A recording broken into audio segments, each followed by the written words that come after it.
Kali ini kita akan bedah sebuah perdebatan intelektual yang lagi-lagi panas nih, materialisme versus iman. Emangnya apa sih yang bisa kita ambil dari perdebatan yang dipicu buku yang umurnya udah 80 tahun ini? Oke, kita langsung aja nih. Kenapa ya sebuah buku dari tahun 1943, judulnya Madilog, tiba-tiba jadi omongan lagi? Dan kenapa juga buku ini bikin kontroversi, terutama di kalangan anak muda muslim sekarang? Aneh kan, buku setua itu kok bisa relevan lagi? Oke, kita mulai dari bagian pertama. Kembalinya buku kontroversial. Biar paham konteksnya, kita kenalan dulu sama buku dan penulis yang jadi pusat perdebatan ini. Jadi, Madilog ini bisa dibilang karya puncaknya Tan Malaka. Namanya itu singkatan loh, materialisme, dialektika, dan logika. Tujuan utamanya, Tan Malaka pengen banget ngebongkar cara pikir orang Indonesia yang menurut dia itu kuno dan jadi penghalang kemajuan. Nah, ini poin yang krusial banget. Ide-ide di Madilog itu lahir dari cara pandang materialis, yang ya pada dasarnya itu anti-agama. Jadi penting banget buat kita ingat kalau Tan Malaka ini seorang tokoh komunis. Latar belakangnya ini kunci buat ngerti semua argumen dia. Lanjut ke bagian kedua, logika mistika. Nah, ini dia nih konsep inti yang jadi sasaran tembaknya Tan Malaka. Menurut Tan Malaka, logika mistika itu adalah cara berpikir yang dasarnya cuma dogma, alias percaya hal-hal yang nggak boleh dipertanyakan, sama percaya hal-hal gaib. Nah, dia bilang, cara pikir kayak gini nih yang bikin masyarakat jadi mandek, nggak maju-maju. Katanya, logika ini tuh berakar dari kesalahan a priori, alias kita nerima sesuatu sebagai kebenaran tanpa bukti sama sekali. Ini yang bikin orang jadi malas mikir kritis dan nggak produktif. Nah, disinilah debatnya jadi seru. Sebenarnya, yang diserang Tan Malaka itu apa sih? Apakah cuma tahayul sama klinik-klinik di masyarakat, kayak santet atau dukun?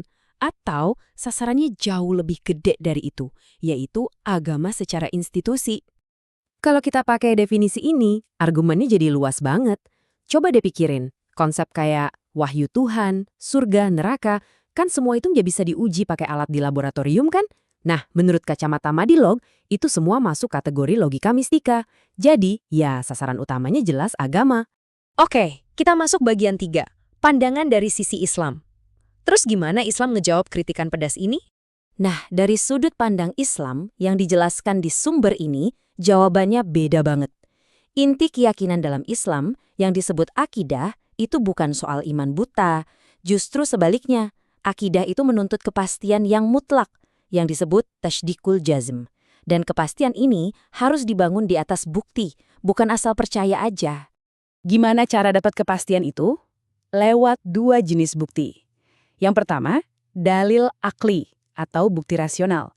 Ini buat hal-hal yang bisa kita pikirin pakai logika. Contohnya, ngelihat alam semesta yang teratur, terus kita nyimpulin, pasti ada penciptanya. Nah, setelah akal kita bisa ngebuktiin sumber wahyu itu benar, baru deh kita pakai yang kedua, dalil nakli atau bukti dari teks kayak Al-Quran dan hadis buat percaya hal-hal gaib yang nggak bisa dijangkau akal. Lanjut ke bagian 4, akal, wahyu, dan kemajuan. Pertanyaannya, gimana sih fondasi rasional ini teraplikasikan? Dan bener nggak sih, ini justru mendorong kemajuan bukan sebaliknya?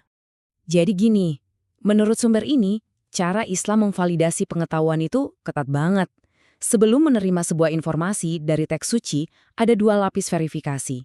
Pertama, buktiin dulu secara rasional kalau sumber wahyunya itu emang beneran kredibel. Kedua, pastiin informasinya itu diturunkan lewat sanad, semacam rantai transmisi yang isinya orang-orang terpercaya, nggak putus, dan bisa dilacak balik. Contohnya gimana? Salah satu bukti rasional yang diajukan adalah bahasa Al-Quran. Konon, gaya bahasanya itu nggak bisa ditiru sama manusia. Bahkan, para ahli sastra Arab paling jago di zaman itu pun nggak ada yang bisa jawab tantangan buat bikin satu surat aja yang sepadan. Nah, dari situ argumennya adalah, kalau bukan buatan manusia, ya pastilah sumbernya dari Tuhan. Oke, kita balik lagi ke tuduhan utamanya Tan Malaka. Gimana soal klaimnya bahwa percaya sama wahyu dan hal gaib itu bikin orang jadi mandek, malas, dan nggak produktif? Nah, bantahannya justru datang dari catatan sejarah. Sumber ini nunjukin fakta-fakta dari zaman keemasan peradaban Islam. Di masa itu, wahyu justru jadi pendorong kemajuan ilmu pengetahuan loh. Coba lihat, dari pengembangan aljabar oleh Al-Khawarizmi di abad ke-9 sampai karya Ibnu Sina tentang kedokteran yang jadi acuan dunia selama berabad-abad, sejarah kayaknya nunjukin cerita yang beda banget dari klaimnya Tan Malaka. Oke, bagian kelima, Dua pandangan dunia yang bersaing. Jadi, intinya, kita lagi ngomongin dua cara pandang yang fundamentalnya beda banget dalam melihat dunia ini. Perbedaannya benar-benar mendasar. Di satu sisi, ada materialisme ala Madilog yang bilang kalau realitas itu cuma materi, titik. Kebenaran cuma yang bisa diukur dan diuji di lab. Di sisi lain, ada pandangan dunia Islam yang percaya adanya Sang Pencipta dan kebenaran itu bisa datang dari dua sumber, akal dan wahyu yang sudah terverifikasi kebenarannya. Argumen penutup yang disajikan di sini adalah biarkan sejarah yang jadi juri. Sumber ini ngeklaim kalau peradaban yang dibangun murni di atas materialisme, contohnya Uni Soviet, akhirnya rontok juga. Sementara peradaban Islam dengan segala pasang surutnya terbukti bisa bertahan dan bahkan berkembang selama lebih dari 1.300 tahun. Semua perdebatan ini akhirnya membawa kita ke satu pertanyaan besar yang relevan banget buat kita sekarang. Kalau kita mau membangun masyarakat yang modern dan maju, gimana sih cara kita menyeimbangkan dua ide besar ini, iman dan materialisme, yang seringkali kelihatannya saling bertabrakan? Apa peran yang pas buat keduanya?